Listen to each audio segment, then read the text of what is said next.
दोस्तों तो आज के इस वीडियो में बात करेंगे एक और स्टीमी आईपीओ के बारे में। तो ये आईपीओ जल्द ही मार्केट में ओपन होने वाला है और इस आईपीओ की ग्रे मार्केट में अभी से काफ़ी बढ़िया डिमांड है। और जिस तरह इस डिमांड के पीछे का रीज़न देखने को मिल रहा है तो आईपीओ आगे धमाका कर सकता है, यानी कि आईपीओ से बम्पर रिटर्न बनने वाला है। तो चलिए जानते हैं कि यह कंपनी कौन सी है। तो इससे पहले कि मैं वीडियो को शुरू करूं, अगर आप इस चैनल पर पहली बार विजिट कर रहे हैं या फिर आपने चैनल अब तक सब्सक्राइब नहीं किया है तो चैनल को सब्सक्राइब कर लें और साथ में वीडियो को भी लाइक कर दें।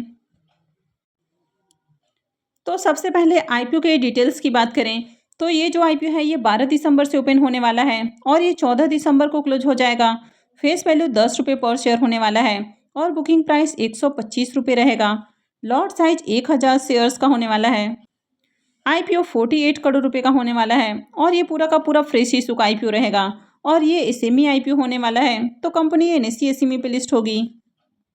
इस आईपीओ में क्यूआईबीज के लिए 50% का पोर्शन होने वाला है, रिटेलर्स के लिए 35% और एचएनआईज के लिए 15% का पोर्शन होने वाला है। तो अगर आपको इस सेमी आईपीओ में क्यूआईबीज का पोर्शन देखने को मिलता है तो ये किसी भी सेमी आईपीओ के लिए एक प्लस पॉइंट हो जाता है कि यहाँ पर आपको क्यूआईबीज का पोर्शन देखने को मिल रहा है। तो इसका मतलब है कि इस आईपीओ में एंकर इन्वेस्टर्स आने वाले हैं और किसी भी कंपनी में एंकर इन्वेस्टर्स आ रहे हैं तो इसका मतलब है कि कंपनी में कुछ ना कुछ ऐसी बात जरूर है कि उसमें कुछ दिनों के लिए होल्ड किया जा सकता है। तो जैसा कि आप सबको पता है कि एसएमई आईपीओ काफ़ी रिस्की होते हैं, लगातार इनमें आपको सर्किट देखने को मिलता है और इसके साथ ही ऑपरेटर भी इनमें बहुत ज़्यादा एक्टिव रहते हैं। लेकिन अगर एंकर इन्वेस्टर्स आते हुए देखने को मिल रहे हैं तो इसका मतलब है कि कंपनी का बिजनेस बढ़िया है। लेकिन सिर्फ किसी एक ही पॉइंट को देखकर कभी भी आपको किसी आईपीओ में अप्लाई नहीं करना चाहिए। आपको ओवरऑल आईपीओ को देखना है कि ओवरऑल इस आईपीओ की मार्केट में कैसी डिमांड है। आईपीओ में लॉट साइज की बात करें तो आईपीओ में 1000 शेयर्स का लॉट होने वाला है और एक लॉट के ऊपर इन्वेस्टमेंट अमाउंट 1,25,000 रुपये रहेगा। तो कंपनी की बात करें तो ये कंपनी होने वाली है एसजे लॉजिस्टिक इंडिया लिमिटेड। तो कंपनी 2003 में इनकॉर्पोरेट हुई है और ये कंपनी लॉजिस्टिक और सप्लाई चेन सॉल्यूशंस बिजनेस में देखने को मिलती है। ये कंपनी अपने कस्टमर्स को फ्रेट फॉरवर्डिंग, कस्टमर क्लियरेंस और ट्रांसपोर्टेशन हैंडलिंग सर्विसेज प्रोवाइड करवाती है। तो जो भी कंपनी आपको कस्टम क्लियरेंस की सर्विसेज प्रोवाइड करते हुए देखने को मिलती है तो इनका काफ़ी सारे देशों के साथ अलग अलग तरह का समझौता होता है और इसके तहत ये कंपनी इस तरह के काम करते हुए देखने को मिलती है। अब इस कंपनी की दो सब्सिडरी कंपनियां भी आपको देखने को मिल जाती है। तो एक है एसजेएल लॉजिसोल इंडिया प्राइवेट लिमिटेड और दूसरा है एसजेएल ग्रुप सिंगापुर। तो ओवरऑल इस कंपनी के बिजनेस की बात करें तो इनका बिजनेस आपको काफ़ी बढ़िया देखने को मिल रहा है और यही रीजन है कि इस आईपीओ की अभी से मार्केट में डिमांड है। तो चलिए इनके फाइनेंशियल भी देख लेते हैं। अगर इस कंपनी के फाइनेंशियल को भी देखें तो कंपनी के फाइनेंशियल भी आपको अट्रैक्टिव देखने को मिल रहे हैं। यहाँ पर आपको फाइनेंशियल 21 से फाइनेंशियल 23 का कंप्लीट फाइनेंशियल देखने को मिल जाता है और फाइनेंशियल 24 के 2 क्वार्टर का फाइनेंशियल है। तो एसेट में ईयर ऑन ईयर ग्रोथ देखने को मिल रही है। रेवेन्यू की बात करें तो यहाँ पर भी काफ़ी अच्छी ग्रोथ है। कंपनी के प्रॉफिट आफ्टर टैक्स की बात करें तो कंपनी के प्रॉफिट में शानदार इजाफा देखने को मिल रहा है। फाइनेंशियल 21 में कंपनी 83 लाख के प्रॉफिट में करीब देखने को मिल रही है। फाइनेंशियल 22 में 173 लाख के करीब हो जाता है। फाइनेंशियल 23 में देखें तो 761 लाख से भी ज़्यादा का प्रॉफिट देखने को मिल रहा है। तो फाइनेंशियल 22 से फाइनेंशियल 23 के प्रॉफिट को देखें तो यहाँ पर 340% की जंप देखने को मिल रही है, तो काफ़ी बड़ी जंप है। और फाइनेंशियल 23 से फाइनेंशियल 24 के 2 क्वार्टर के प्रॉफिट को भी देखें तो यहाँ पर भी कंपनी के प्रॉफिट काफ़ी शानदार देखने को मिल रहे हैं। कंपनी के नेटवर्थ में ग्रोथ देखने को मिल रही है, साथ ही कंपनी के जो रिजर्व हैं वो भी साल दर साल बढ़ती हुई देखने को मिल रहे हैं। और कंपनी के ऊपर अगर डेट को देखा जाए तो कंपनी के डेट भी कम हुए हैं। तो करेंट में कंपनी के ऊपर 2952 लाख का डेट देखने को मिल रहा है। तो कंपनी के ऊपर वैसे तो आपको हेवी डेट देखने को मिल रहा है, लेकिन कंपनी आईपीओ से जो फंड रेज करेगी तो उससे अपने कर्ज का भी भुगतान करने वाली है। तो जल्द ही कंपनी का जो डेट है वो कम होते हुए देखने को मिलेगा या फिर पूरी तरह से ख़त्म भी हो सकता है।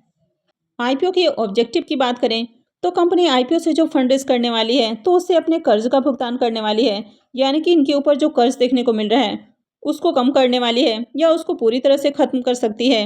इसके बाद सेकेंड ऑब्जेक्टिव हो जाता है वर्किंग कैपिटल रिक्वायरमेंट्स और थर्ड हो जाता है जनरल कॉर्पोरेट पर्पस। अब ये जो आईपीओ है ये हेम सिक्योरिटी लेकर आ रहा है, यानी कि इसका लीड मैनेजर हेम सिक्योरिटी लिमिटेड है। अगर इसके रजिस्ट्रार की बात करें तो माँ शीतला सिक्योरिटी प्राइवेट लिमिटेड ये इसका रजिस्ट्रार है और हेम फिनलेज इसका मार्केट मेकर है। अब ये जो आईपीओ है ये हेम सिक्योरिटी लेकर आ रहा है। तो हेम सिक्योरिटी जो भी आईपीओ लेकर आता है उन आईपीओस की लिस्टिंग आपको बढ़िया प्राइस के ऊपर होती हुई देखने को मिलती है। यानी कि आईपीओ की लिस्टिंग एक तो पॉजिटिव देखने को मिलती है और आईपीओ से अच्छा रिटर्न भी बनते हुए देखने को मिलता है। तो इसके कारण इस आईपीओ की अभी से मार्केट में डिमांड है। अब अगर आप इसके पी मल्टीपल को देखें तो इसका जो पी मल्टीपल है वो 14.14 का देखने को मिल रहा है। तो कंपनी आपको सस्ते प्राइस पर आईपीओ लाते हुए देखने को मिल रही है। यानी कि बहुत सस्ता भी नहीं है लेकिन फिर भी ज़्यादा आपको ओवर वैल्यूड देखने को नहीं मिल रहा है। रीजनेबल प्राइस पर कंपनी आईपीओ लाते हुए देखने को मिल रही है। आरओई और आरओसी देखें तो ये दोनों ही काफ़ी अट्रैक्टिव हैं। डेट की बात करें तो कंपनी के ऊपर आपको डेट थोड़ा ज़्यादा देखने को मिल रहा है। ईपीएस देखें तो ये आपको एवरेज देखने को मिल रहा है और रिटर्न ऑन नेटवर्थ की बात करें तो ये भी काफ़ी अट्रैक्टिव है। आईपीओ के इम्पोर्टेंट टाइम टेबल की बात करें तो आईपीओ 12 दिसंबर से यानी कि ट्यूसडे को ओपन होने वाला है और ये 14 दिसंबर को क्लोज हो जाएगा। आईपीओ का अलॉटमेंट डेट 15 दिसंबर होने वाला है। रिफंड डेट 18 दिसंबर रहेगा और क्रेडिट डेट भी 18 दिसंबर ही होने वाला है और आईपीओ की लिस्टिंग 19 दिसंबर को होगी।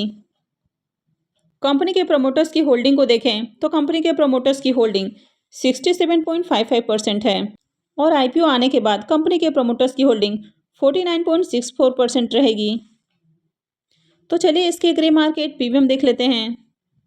इससे लॉजिस्टिक आईपीओ के ग्रे मार्केट प्रीमियम को देखें तो कल तक जहां इसका प्रीमियम 40 रुपये पे ट्रेड कर रहा था वो अभी 50 रुपये के ऊपर देखने को मिल रहा है। तो इसके प्रीमियम में काफ़ी बढ़िया तेजी है। आईपीओ में 1000 शेयर्स का लॉट है और अभी इसका प्रीमियम 50 रुपये पे ट्रेड कर रहा है। इसका मतलब है कि आईपीओ से करीब 50,000 रुपये का प्रॉफिट हो सकता है। इसके प्रीमियम को देखें तो अभी इसका प्रीमियम 40% पे ट्रेड कर रहा है। तो इसका प्रीमियम काफ़ी बढ़िया प्राइस के ऊपर देखने को मिल रहा है। तो अभी आईपीओ को ओपन होने में समय है और अभी से इसके ग्रे मार्केट में अच्छी डिमांड देखने को मिल रही है। तो आगे इसमें डिमांड और भी ज़्यादा बढ़ती हुई देखने को मिल सकती है। तो आप अभी से तैयारी कर लें इस आईपीओ में अप्लाई करने के लिए क्योंकि ये आईपीओ 12 दिसंबर से ओपन होने वाला है। तो आगे अगर आप इस सेमी आईपीओ में अप्लाई करने वाले हैं तो आपको जीरोधा या अपस्टॉक जैसे ब्रोकर के साथ अपना डीमैट अकाउंट खुलवाना चाहिए ताकि आप आसानी से इस सेमी आईपीओ में अप्लाई कर सकें और उनको प्री ओपन में सेल भी कर सकते हैं।